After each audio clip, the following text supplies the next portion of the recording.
everyone, I'm Riley, founder of Grad Girls, here to talk about our second blog post, week number 2. Today's topic is, study abroad, part 1 out of 4. First part is going to be mostly about why you should study abroad, and obviously this is just coming from me and people I know that have and haven't and how their experiences went. It's just such an impactful decision that you can make that I would really encourage every girl to do. So it's simple. You need to study abroad. If you haven't, if you already graduated and it's too late, it is what it is. Don't live in the past. Move on. No regrets. Maybe try to figure out a way you can go backpack somewhere for a little while eventually, because seeing the world opens up a lot of different parts of your brain that in your heart that you haven't really accessed before. So for me, studying abroad was the best decision, one of the best decisions I've made in college and my life.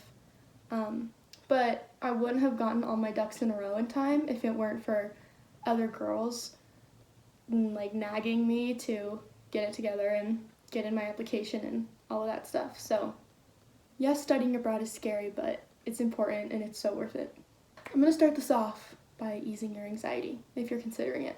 First is, usually studying abroad doesn't cost any more than your normal tuition, and a lot of times it actually costs less, because normally at your college, wherever you go, you basically, it's an exchange, right? You're an exchange student, so each of you pays your normal tuition, and then normally abroad housing is significantly cheaper, plus you don't have expenses like a lot of times you don't have your car and those types of things. So if money is what's holding you back, don't let that stop you from at least investigating.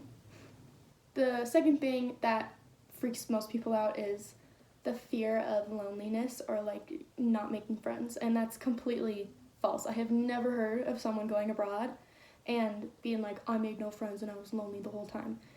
Spoiler alert, you are going to be very fascinating to other people because you're not from their country. Think about any time an American hears a British person speak, we're like, oh my gosh, he's British, ooh, cute accent, blah blah blah, and you get all excited, right? That's in a lot of countries the same type of reaction you'll get, first of all. Second of all, they throw you in with a huge group of other students studying abroad, whether they're American or whatever.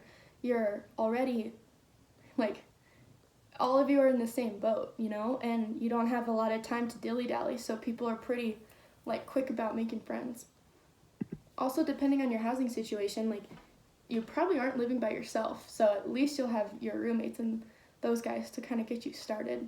The next thing everyone freaks out about is culture shock, and I honestly had more culture shock coming home than I did going there.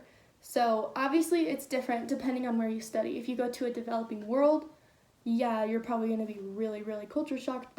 Everything is different. If you go somewhere developed world and especially if they speak your language, there's not a ton of differences. In the UK, I was weirded out about driving on the other side of the road, but I knew that. I was prepared for that, so it wasn't detrimental to me. I was like, woo, this is weird. With that being said, being aware of culture shock, being aware of what's going to be different is the first step to getting past it and moving on. The next thing everyone gets worried about is being homesick, and that's obviously a very real fear. Hopefully you've already experienced living far from home or far from people that you're comfortable with before, but even if you haven't, there's a way to prepare for it and to overcome it. Usually you're having so much fun, you're not really too worried about home. Especially at first, because everything's so new, you don't really miss anything quite yet. For me, month 3, I was really missing Chick-fil-A. Really missing Chick-fil-A.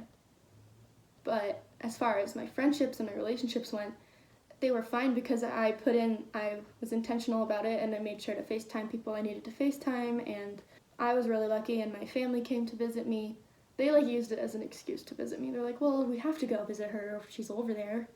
So I was lucky to have that. I got to see my family halfway through.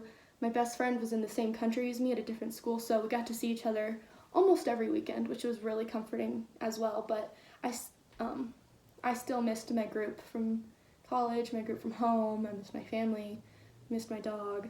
So my advice would just be FaceTime your friends, pack like a box of mac and cheese, because that was really difficult to find anywhere, good mac and cheese, things like that. Like stuff that you're like, ooh, I'm gonna miss that. If you see a dog in public, obviously ask to pet it, because that will help with missing your pets too. So now that I have debunked anything that might be stressing you out, let me explain the process a little bit. It's obviously different for every school that you're attending and every school that you're applying to. But guess what? Your school most likely has an office for like foreign affairs and exchange and everything. So go talk to them. Like, that's their job. They're going to explain everything to you and help you through it. And this goes without saying, but like, no one's going to do this whole thing for you. You need to go take matters into your own hands and reach out and ask questions and figure things out for yourself.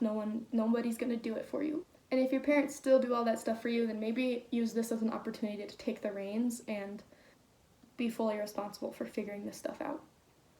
Your school's probably going to tell you to pick a school to study abroad at, which I was like, I don't know. Like, I don't really care. And I was like, I'll just apply to a bunch. And then I found out it costs like, I think my application cost like $500. So I could only have really one go. Hopefully I'd get in. So I basically narrowed it down to English speaking countries, which was Australia or the UK. And from there, I just kind of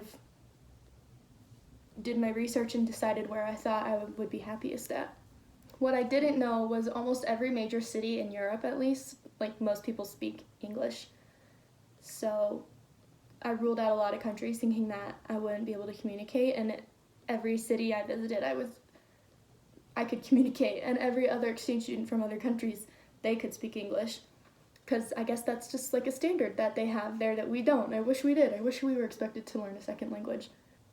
And if you just have no clue where to begin and it's overwhelming and you have no idea, an action you can take is start applying for a passport if you don't have one, because that can take up to 3 months to get, and there's a lot of further paperwork that you can't complete until you have a passport. Once you've picked a school and you've applied and you've been accepted and you enroll, then it gets really fun. And you get to pick your classes, and you get to pick where you're going to live, and you can start researching. It's like freshman year all over again, like different dorm options and like what's there to do around the campus and all that. So it gets really fun. You just got to push through like paperwork and all that ick. Once you have everything figured out, you're probably going to get really freaked out again, like, this is real, I've invested a lot of time and money, can't back out now. Like, you probably won't enroll for classes at the school that you typically go to, because there's no point, because you won't be there. So there is like a no turning back point, kind of. Obviously, that was completely proved wrong with COVID when they sent home like every spring 2020 exchange student. But you might start to get really freaked out. You're probably going to think that you're making a huge mistake, or you're going to miss out on so much the semester you're gone, or you forgot something super important. But like, you just have to let it go.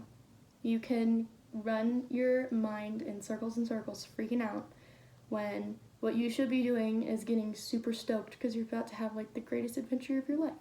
And again, like, trust those who are advising you. If you know other students who have studied abroad, or you know students who have even studied abroad where you're going to study abroad, or people in the abroad office at your school, at the school you're going to study at, like, trust those people and talk to them and go to them about what you're worried about, because a lot of your friends and family that have never done this, like, won't really know what to say to you other than that, like, they're there for you. So, like, for me, when I'm anxious, it helps me to get, like, hard facts that will help kind of, like, diffuse what I'm worried about. I was super lucky, and I had a sorority sister who I was friends with who had studied at the same school I was going to an exact year before. So she gave me all the details on like where I should live and what's like fun places to go out and how certain things worked, because I was like, I don't understand how the bus system works, and Like, I don't understand the difference between like lectures and seminars. What? And she was really helpful. Even when I went over there, she was still talking to me on the phone and kind of guiding me through things that I needed. And even when I got back, she was there for me when I was going through that whole process. I would also encourage you to have somewhat of a plan of attack. If you know where you're going to live, look at the little floor plan and get excited about where you're going to put your bed and all that fun stuff. And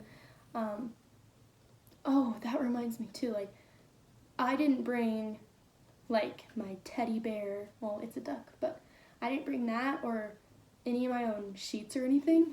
And I kind of wish I would have had at least one pillowcase from home. I know that's weird, but that's a comfort to me. Like the smell of it and the texture, like buying brand new sheets at a random weird store you've never been to and you don't really have like fabric softener and it's just so uncomfortable and you don't know anybody and you're in a new country and it's overwhelming. So I wish I would have had just like a pillowcase. But yeah, look at your housing. If you know who your roommates are, maybe start a little group chat and, you know, just like freshman year, talk about who's going to bring what, or like once you get there, who's going to go buy what, because it's not like you're going to bring a toaster with you to another country. Like you just get one while you're over there. And yeah, look at all the clubs and organizations you might want to look into, because that was a really great way to make friends. My my flatmates and I, who I knew for like a week, were like, we need to meet people, like students here. We got to join a club. And I'm like, let's join like a hiking club, like cool people hike. And we did, and that's where we met like most of the guys that we ended up hanging out with the whole semester, and we're still really good friends with a couple of them. But again, like that was scary. We had to go join a club and be these like and we were the Americans and everybody knew we were American and there's good and bad attention that comes with that, but it was so worth it. And obviously squeeze all your loved ones real tight. Pet your dog a little longer because you will miss them. But distance makes the heart grow fonder and it's going to be all right. Everyone who has studied abroad already is fuming with jealousy of you.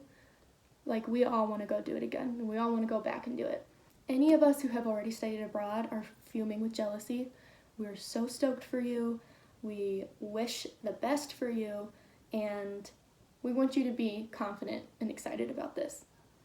And with that, anyone I know that missed their chance of studying abroad regrets it. Not everybody, because not everyone is quite that adventurous and they're happy and comfortable with what they've got, which is totally awesome. But even like both my older siblings couldn't study abroad because of credit issues and stuff like that in their majors. But like even my older sister figured out how to go do mission stuff, and even like a sort of a study abroad thing during the summer. But obviously everyone who's already studied abroad is rooting for you and excited for you, and we are here to encourage you and support you, and I just don't know how else to articulate it, but we're so stoked for you. And you got a lot of people cheering for you. So go get them.